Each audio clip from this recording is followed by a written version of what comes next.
Are we good to go? Alright, so I'm good to give the countdown? Alright, on go. 3, 2, 1, go. So, this is Mighty Gunvolt. There you go. And it's a Mega Man type game. I think you know more about the history to this than I do. A little bit. I know this was offered as a sort of a freebie if you went and actually went with the Kickstarter for Mighty Number 9. And it was released, I know it was released on a couple different things before it ever came out to Steam. I have the 3DS version, and it was just a cute little title. Picked it up, played it. It's a lot of fun. Every character in this game plays different. It's like Gunvolt, he has the big like energy wave type attack, and that's like his unique thing.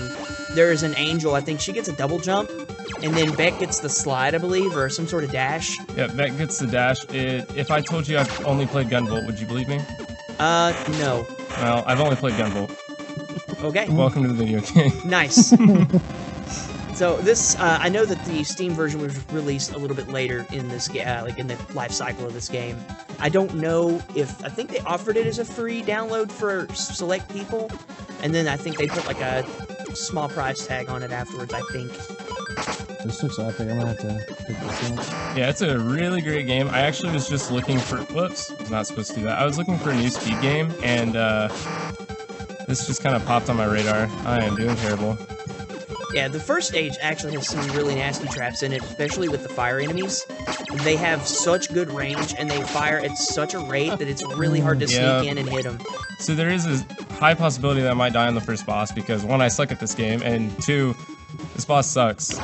He shoots 3 little balls, and you have to charge up. So this is different, and that's awesome. This RNG is awesome. So there's the first. If you charge up, he doesn't like charge like a normal Mega Man game. He shoots this little laser out, and I'm definitely gonna die, so I'm just gonna die on purpose, so I get all health. Because I'm basically gonna take hits on purpose anyways.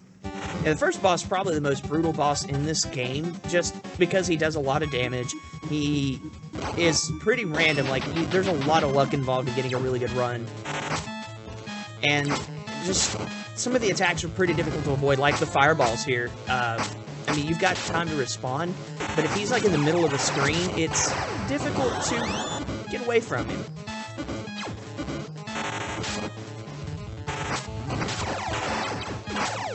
So, little note, the story of, I think it's Azure Striker Gunvolt, I think it involves, like, pop stars, like pop singers or something. Yeah, it's something completely ridiculous, but it's hilarious. Super ridiculous. And I believe, so yeah, now we're going into the school stage, so the whole thing is like, Gunvolt himself is like a high school student or something. So that makes it even more ridiculous. This game is also intentionally typoed all to ridiculous lengths. So if you play the game casually, or even like at the end of the run, like if you see the ending, there's so many like horrible like grammatical errors, and they were done on purpose. I guess to sort of capture that spirit of like old NES games, like Ghostbusters, where it's just like, it's like, congratulations, you have complete a great game. Now go and prove the justice of your culture. That was another really good one, Zero Wing. All your base belong to us. Other great mimetic things that came out of the old NES days. And for whatever reason, I guess the loudspeakers want to fill you with love, but that love hurts, so... Yeah, it hurts a lot. You know, if anybody ever wonders why love hurts, that's why. Because loudspeakers spill love, and it hurts a lot. Also, something neat to note about the background, those are cherry blossoms, or sakuras. So this is very Japanese.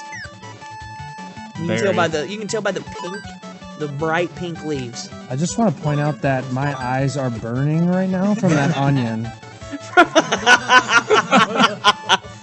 Hubert. It's not bad. Or yeah, Cyber Demon and the Onion, yeah. Hubert. Hubert's just trying to escape Banjo. So... See, here's the second boss, and if I remember right, this boss is not that difficult if you have Gunvolt. Absolutely. Yeah, no, it's super. So this is bad RNG. He can either do that or he pops his little, like, tentacle things out, and you dip these. So I'm not gonna even try to go for that. And There you go. oh, that was a 1 cycle. Yes. One cycle. I didn't actually know. Pretty good. Yep.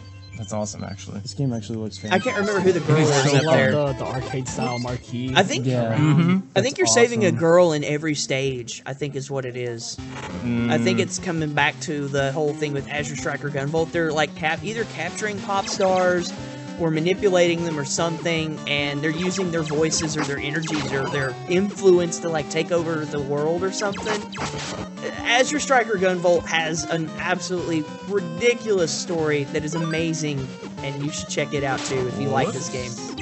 Oh, Also, in reverse, if you like Azure Striker Gunvolt, check this game out.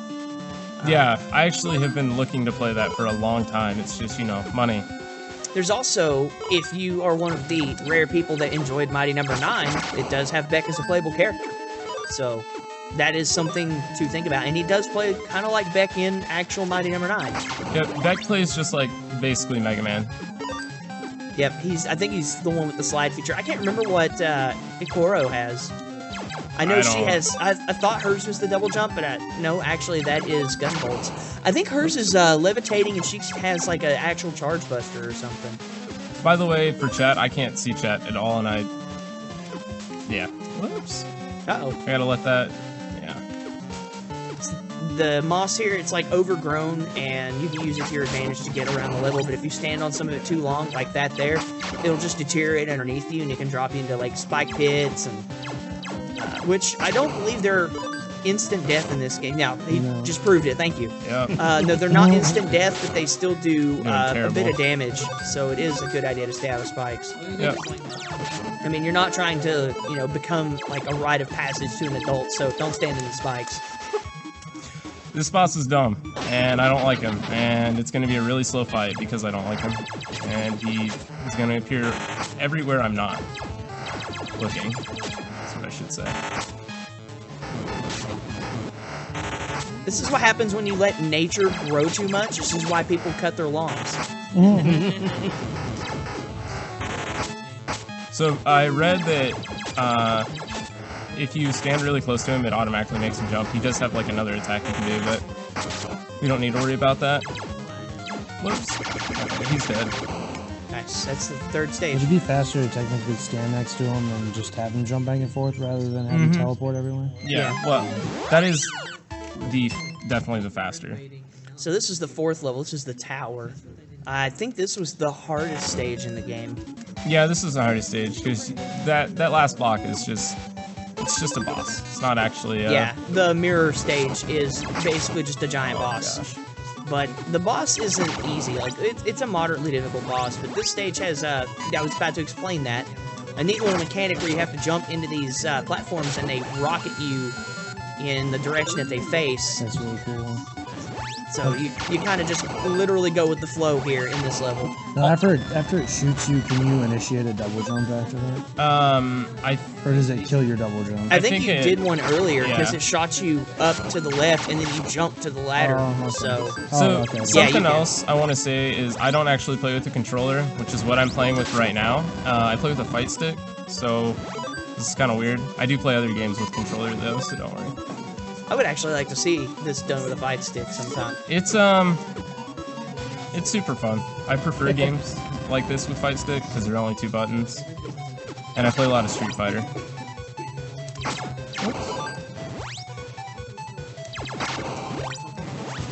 Sometimes I feel like they put this out as sort of an apology for all the delays that Mighty Number 9 went through, but you know, and that may be partially why Beck is in it. But Yeah. I think at the same time, again, they like doing cute stuff like this. So, and it's also good cross promotion for Azure Striker Gunvolt, Yep. which was released by NT Creates, I believe. There's the fourth boss, and Sounds he perfect is to me, a dude. pain. And this is great RNG, even though I don't know if this happens every time, but Oh, this is amazing RNG. Nice. and That boss was is awesome. dead. Nice. It there was we almost go. there. There we go. So we're coming up on the final boss, and we're coming up on time Yeah, soon. we're coming up on time. Time's just going to be when I get the final hit. Which, Did you think Taraj was gonna miss time? He never misses. yeah, time. he never misses time. He's over there just grinning. Look at him. It's so he's got him.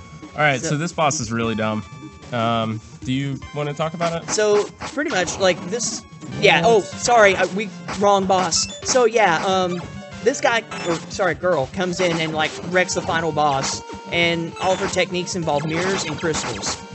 You have to destroy all the mirrors and crystals that spawn if you can, and she'll use them to her advantage and cast a lot of spells out of them. So. And time. Sorry, that was my fault. What was the time? Huh? 10:20. 10:20? That's not bad, no. Sweet, so that was Mighty Gunvolt. Yep. It's over. So here's that typo, like, ending that they talk about. To rescue Muse, but his plans were shattered by Zonda. I mean, would use her... Yeah. In order to prevent a Muse auditions, Copen infiltrated Sumeragi Group. Yeah, that's the name of the bad company in Azure Striker Gunvolt. Sumeragi Group. So... It's a nice little throwback to some of the more simplistic NES titles. You can literally just pick this one up. It's super easy casually. I mean, you have like infinite continues, and usually just start at the beginning of the level at worst. Yeah, it's got a lot of replay value too, if you just want to have fun. I would definitely recommend picking up. Shoutouts to the community, even though they don't know me, and I don't know them, but, you know, shoutouts anyways. I learned from the leaderboards, and, yeah. So, and shout outs to SRX crew and everybody here because they let me do this. That's it. Before though, did you guys introduce yourselves? No, I don't believe we did. We should do that as a good ending. I'm Stunt Coyote. Ultima Mantoid. And of course I'm Lidistus. So, this has been Mighty Gunvolt. Thank y'all for watching. Alright.